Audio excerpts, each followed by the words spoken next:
আলাইকুম। এই মুহূর্তে আমরা আছি মানিকগঞ্জ জমিদার বাড়িতে। এই মুহূর্তে দৈনিক দেশ প্রতিদিন পত্রিকার সকল সাংবাদিকবৃন্দ আপনারা দেখতে পাচ্ছেন সরাসরি আমাদের মাননীয় পত্রিকার সম্পাদক স্যারের সাথে সম্মাননা স্মারক সহ দাঁড়িয়ে আছে। আমরা একটু সবার সাথে একটু সাক্ষাৎকার করি। স্যার কেমন আছেন? আমি আলহামদুলিল্লাহ, আমি সবার খুশির জন্য আমি কিন্তু হাসপাতাল থেকে চলে আসছি। আমরা জানি আমাদের স্যার অসুস্থ, সবাই একটু স্যারের জন্য দোয়া করবেন তো।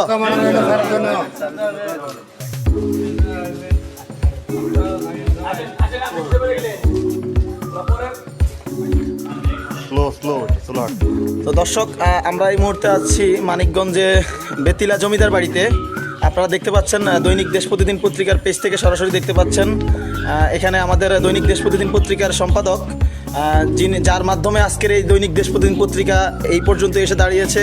আজকে দীর্ঘ সাফল্যের 15 বছর পরে আজকে যে সাংবাদিক পুণ্যমিলনী অনুষ্ঠান হলো, তার শেষ মুহূর্তে আমাদের সম্পাদক স্যারের সাথে আমাদের সকল সাংবাদিকবৃন্দ, বিভিন্ন জেলা থেকে আগত সকল সাংবাদিকবৃন্দ আমাদের আজকের মিটিং শেষে সবাই উপস্থিত হয়েছে আমাদের স্যারের সাথে।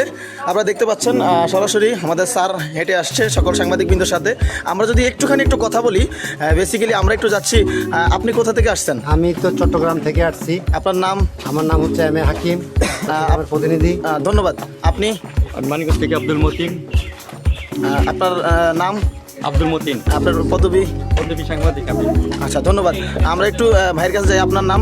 আমার নাম সুমন আহমেদ, স্টাফ রিপোর্টার মানিকগঞ্জ জেলা। আচ্ছা, ধন্যবাদ। আপনার নাম? আমার নাম শাহজালাল মিয়া, স্টাফ রিপোর্টার টাঙ্গাইল। আপনার নাম? আমার নাম মোহাম্মদ মঈনুদ্দিন, জেলা প্রতিনিধি সুনামগঞ্জ সিলেট। আচ্ছা, আপনার নাম? Mohammad Rabiul Alam, staff reporter Daulatpur Manikganj. আপনার নাম? আমার নাম হচ্ছে মোহাম্মদ শাহাদাত হোসেন, আমি ফেনী জেলা স্টাফ রিপোর্টার হিসেবে আছি, ফেনী থেকে আসছি। আচ্ছা, ধন্যবাদ। আপনার নাম? মোহাম্মদ লেমন, নওগাঁ জেলা পত্নীতলা উপজেলা। আপনার নাম? আমার নাম এম এ হাশেম, চট্টগ্রাম জেলার সন্দীপুর জেলা থেকে আমি। আচ্ছা, আপনার নাম? মোহাম্মদ বিলাল হোসেন, গাজীপুর জেলা। আচ্ছা, ধন্যবাদ। আমরা এই মুহূর্তে আপনার কাছে যাচ্ছি। আপনার নাম? আমার নাম মোহাম্মদ হাসান, স্টাফ রিপোর্টার পটুয়াখালী জেলা। আচ্ছা, আমরা এই মুহূর্তে একজন ভাইয়ের কাছে যাচ্ছি। আজকের এই দৈনিক দেশ প্রতিদিন পত্রিকা এত দূর এসে দাঁড়িয়েছে, যার হাতের ছোঁয়াতে ছোট্ট থেকে আজকে দৈনিক দেশ প্রতিদিন পত্রিকা প্রায় 700 থেকে 800 সাংবাদিকের কর্মসংস্থান একটা বাংলাদেশে একটা রোল মডেল হিসেবে আছে।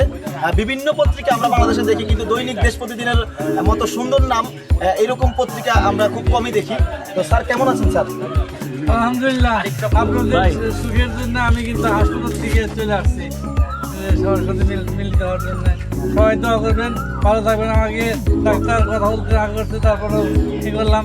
সবাই ভালো থাকেন, সবাই সুন্দর মতো কাজ করেন, পত্রিকার উত্তর সাফল্য কামনা করবেন। ধন্যবাদ। ভালো থাকবেন। দর্শক, আমরা একটু ক্লিয়ার বলি, আমাদের স্যার দীর্ঘদিন থেকে হসপিটালাইজ ছিল, অসুস্থ ছিল।